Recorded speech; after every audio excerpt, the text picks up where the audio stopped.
Hello everyone, welcome to eVigyanshala. I'm Sandhya Mishra and on this channel we'll learn biology and science in easiest way possible. So let's not waste the time and start with the topic reflection of light. Reflection क्या होता है पहले हम ये समझेंगे। आपने जब अपना फेस मिरर पे देखा होगा तो आपको एक इमेज होती है, आपकी खुद की एक इमेज दिखाई देती है।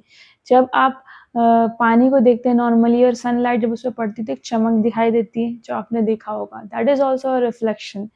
ये सारे के सारे जो एग्जाम्पल्स मैं आपको बता रही हूँ, सारे के सारे एग्जाम्पल्स किसके एग्जाम्पल्स हैं? रिफ्लेक्शन के। और जो नॉर्मली जो हम लोग क्लासरूम में बैठे रहते हैं या कहीं भी बैठे रहते हैं और जो हमारी वॉच रहती है उस वॉच पे जैसे हमारी सनलाइट पड़ती है तो कहीं वॉल पे या कहीं दीवार पे या कहीं किसी भी ऑब्जेक्ट के ऊपर एक चमकती हुई चीज़ दिखाई देती है। वो क्यों होता है? उसका फिनोमेना के पीछे जो रीज़न होता है वो भी क्या होता है? रिफ्लेक्शन होता है। तो आज हम रिफ्लेक्शन को समझेंगे, रिफ्लेक्शन की डेफिनेशन को समझेंगे, उनके लॉस को समझेंगे। So let's not waste the time and start with the reflection. What is reflection? सबसे पहले समझते हैं। रिफ्लेक्शन परफॉर्म होने के लिए एक प्लेन मिरर की रिक्वायरमेंट होती है। प्लेन मिरर कैसा मिरर होता है? तो प्लेन मिरर ऐसा मिरर होता है जिसमें एक सरफेस जो रहती है उस मिरर की वो कैसी होती है?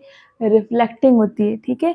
और एक जो सरफेस होती है वो कैसी होती है? पॉलिश्ड होती है, ठीक है ना, जिसको पॉलिश किया जाता है उसमें। तो इससे क्या होगा, जब लाइट रेज जो रहेंगी जब रिफ्लेक्टिंग सरफेस पर पड़ती है तब लाइट रे रिफ्लेक्ट हो जाती है, और जो पॉलिश सरफेस होती है उस पर कोई लाइट रेज होती है रिफ्लेक्ट नहीं करती है, ठीक है। तभी हम आगे समझते हैं कि कैसे रिफ्लेक्ट करती है और क्या होता है, ठीक है।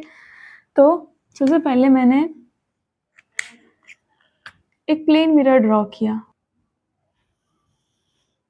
Suppose this is a plane mirror. ये एक प्लेन मिरर है और मैं इसकी दो लेयर्स बनाई है, राइट।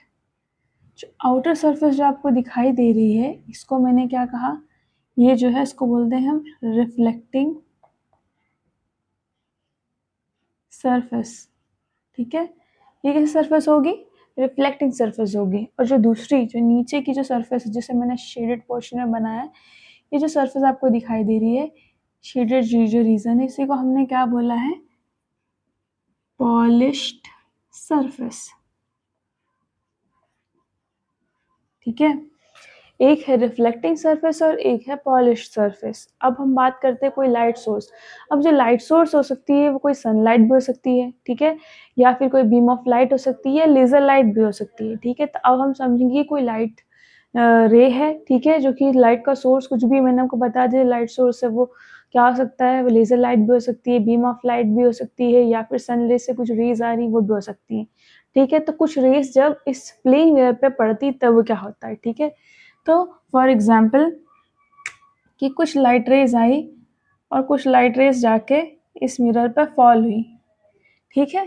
अभी मिरर पे जैसे ही लाइट रेज आई तो ये क्या हुई? फॉल हुई इस मिरर के ऊपर। तो जैसे ही इस मिरर के ऊपर लाइट रेज पड़ती है तो रिफ्लेक्ट कर जाती है, बाउंस करती है, पड़ती है और पड़ने के बाद दूसरे पाथ को फॉलो कर लेती है, ठीक है।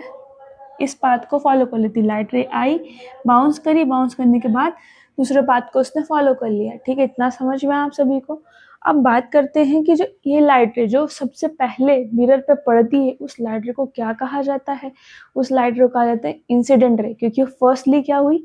इंसिडेंट हुई है इस प्लेन मिरर पे, इसलिए इसको क्या कहा जाता है? इस रे को कहा जाता है इंसिडेंट रे, इंसिडेंट रे, ठीक है। और जो लाइट रे बाउंस करने के बाद जो बाहर निकली है इस लाइट रे को क्या कहा जाता है?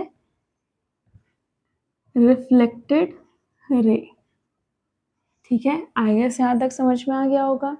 अब एक सेंटर से पॉइंट जो कि इमेजिनरी लाइन ड्रॉ की जाती है, ठीक है, उसे क्या बोलते हैं? हम नॉर्मल कहते हैं, जो कि क्या करती है? 90 डिग्री का एंगल बनाती है, ठीक है। अब इमेजिनरी लाइन कैसी होगी?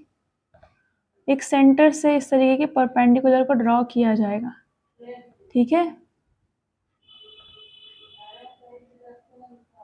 ये जो परपेंडिकुलर लाइन जो ड्रॉ होगी इसी को हम क्या कहते हैं? नॉर्मल कहते हैं, नॉर्मल रे, जो क्या करती है? 90 डिग्री का एंगल बनाती है कहीं ना कहीं, ठीक है, 90 डिग्री का एंगल बनाती है। अब हम बात करते हैं, इतना आपको समझ में आ गया कि इंसिडेंट रे क्या होती है, ठीक है, जो सबसे पहले इंसिडेंट करती है प्लेन मिरर पे और इंसिडेंट करने के बाद क्या होती है? बाउंस करती है उस रिफ्लेक्टिंग सरफेस पे और बाउंस करने के बाद क्या दूसरे पाथ को फॉलो कर हमने यह बोला रिफ्लेक्टेड रे कहा। और नॉर्मल हमने बताया कि ये जो नॉर्मल रे है वो क्या होती है, एक तरीके से इमेजिनरी रे होती है, इसको परपेंडिकुलर जो होती है वो ड्रॉ की जाती है, ठीक है ना। तो अब इस परपेंडिकुलर के अकॉर्डिंग कुछ एंगल जो रहता है ये इंसिडेंट रे फॉर्म कर रही होती है और कुछ जो एंगल है वो रिफ्लेक्टेड रे फॉलो कर रही होती है। तो ये जो एंगल फॉर्म कर रहे होते हैं इसमें क्या होता है, इसको कहते हैं एंगल ऑफ इंसिडेंस। जो रे एंगल बनाती है, ठीक है, नॉर्मल से उसको क्या बोलते हैं हम, एंगल ऑफ इंसिडेंस, ठीक है। और जो एंगल रिफ्लेक्टेड रे फॉर्म करती है उसको हम क्या कहते हैं, एंगल ऑफ रिफ्लेक्शन। इसको आर से डोंट कहते हैं रिफ्लेक्टेड एंगल ऑफ रिफ्लेक्शन को, और एंगल ऑफ इंसिडेंस को एंगल आई से डिनोट किया जाता है। मैं यहाँ पे लिख देती हूँ आप कंफर्मेशन के लिए कि एंगल आई जो है वो क्या है, एक तरीके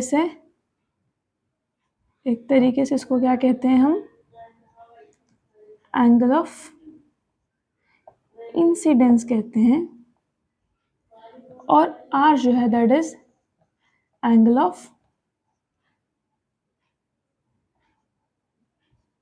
रिफ्लेक्शन, ठीक है। इतना आई होप क्लियर हो गया होगा, ठीक है।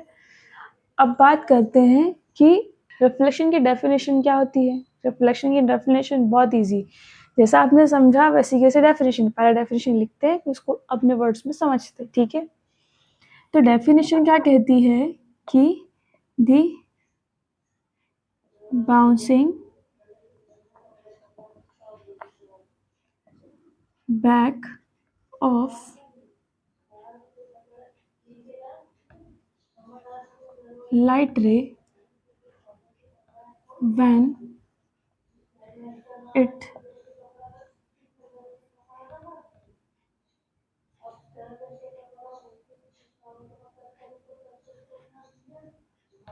passes or strike to the reflecting surface on a plane mirror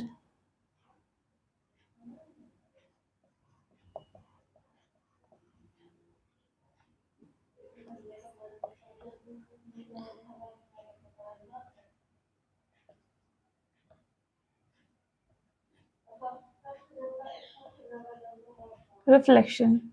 The bouncing back of light ray when it passes or strike to the reflecting surface on a plane mirror is called as reflection. मतलब क्या है कि कोई light रे आएगी इस plane mirror पे जो कि रिफ्लेक्टिंग सरफेस है, ठीक है, जो स्ट्राइक करेगी रिफ्लेक्टिंग सरफेस पे, किस पे, ऑन अ प्लेन मिरर पे, ठीक है, इस प्लेन मिरर पे, तब क्या होगा, तो वो क्या हो जाएगी, लाइट रे जो रहेगी वो क्या हो जाएगी, रिफ्लेक्ट कर जाएगी। रिफ्लेक्ट करने के बाद इस फिनोमेना को हम रिफ्लेक्शन कहते हैं। जो बाउंसिंग बैक फिनोमेना हो रहा होता है उसी को हम क्या कहते हैं, रिफ्लेक्शन कहते हैं, ठीक है। इतना समझ में आ गया होगा, ठीक है। अब हम बात करते हैं कि लॉस क्या थे, क्या क्या लॉस थे जो कि रिफ्लेक्शन में हमें समझना है। तो उसका फर्स्ट लॉ जो आता है, लॉ ऑफ रिफ्लेक्शंस में पहला, फर्स्ट लॉज ऑफ रिफ्लेक्शन, इसमें फर्स्ट लॉ क्या कहता है, फर्स्ट लॉ कहता है एंगल ऑफ इंसिडेंस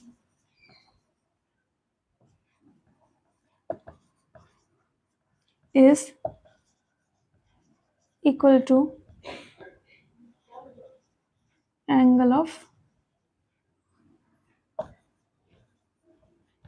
रिफ्लेक्शन। मतलब एंगल ऑफ इंसिडेंस जो रहता है एंगल ऑफ रिफ्लेक्शन के बराबर होगा, means angle of incidence is equal to angle of reflection. अगर suppose angle of incidence 40 degree का है तो एंगल ऑफ रिफ्लेक्शन भी क्या होगा, 40 डिग्री का ही होगा, ठीक है। इस तरीके से दोनों क्या होंगे, इक्वल होंगे। सेकेंड लॉ हमें क्या समझाता है, सेकेंड लॉ हमें ये कहता है कि जो इंसिडेंट रे रहेगी, कौन सी रे, इंसिडेंट रे, जो रिफ्लेक्टेड रे रहेगी, ठीक है, reflected ray, incident ray, reflected ray and normal रे, नॉर्मल रे, all will lie on a same plane. Incident ray, reflected ray and normal ray all will lie on a same plane. ये कौन समझाता है? Second law. First law में क्या समझाता है कि angle of incidence is equal to angle of reflection. जो एंगल ऑफ इंसिडेंस रहेगा वो एंगल ऑफ रिफ्लेक्शन के बराबर होगा. अगर एंगल ऑफ इंसिडेंस 40 डिग्री का है तो एंगल ऑफ रिफ्लेक्शन 40 डिग्री का होगा. और एंगल ऑफ जो दूसरा लॉ रहता है वो हमें क्या समझाता है? दूसरा लॉ हमें ये समझाता है कि जो इंसिडेंट रे रहती है, जो नॉर्मल रहती है और जो रिफ्लेक्टेड रहती है, तीनों की तीनों रेज जो रहेंगी एक ही प्लेन पे ही लाई करेंगी. ठीक है, लाई ऑन सेम प्लेन. ठीक है, सेम प्लेन पे ही लाई करेंगी. ठीक है, आई होप आपको ये वीडियो समझ में आया होगा. एक बार क्विक रिवीजन कर लेते हैं. ठीक है, रिफ्लेक्शन क्या होता है? जब कोई लाइट रे पड़ती है किसी प्लेन मिरर पे तो बाउंस करती है, बाउंस करने के बाद निकल जाती है. ठीक है, रिफ्लेक्ट हो जाती है. तो ये किसका कारण हो रहा होता है? रिफ्लेक्टिंग सर्फेस के कारण हो रहा होता है. तो this is the process of bouncing back of light. ठीक है ना, after falling on a plane mirror is known as a reflection. ठीक है, ये डेफिनेशन हो गई. फर्स्ट लॉ क्या होता है? Angle of incidence is equal to angle of reflection. Second law क्या समझाता है? जो इंसिडेंट रे है, जो रिफ्लेक्टेड रे है और जो नॉर्मल रे है, all will lie on a same plane. हमें एक ही प्लेन पे तीनों के तीनों रेस रहेंगे, वो लाई करेंगे. ये हमें समझाता है. आई होप आपको ये सारा का सारा कंटेंट समझ में आया होगा. If you found this video helpful, please like and subscribe to the channel and hit the bell icon to get more videos like this. Thank you so much. Till then, bye bye. Keep learning.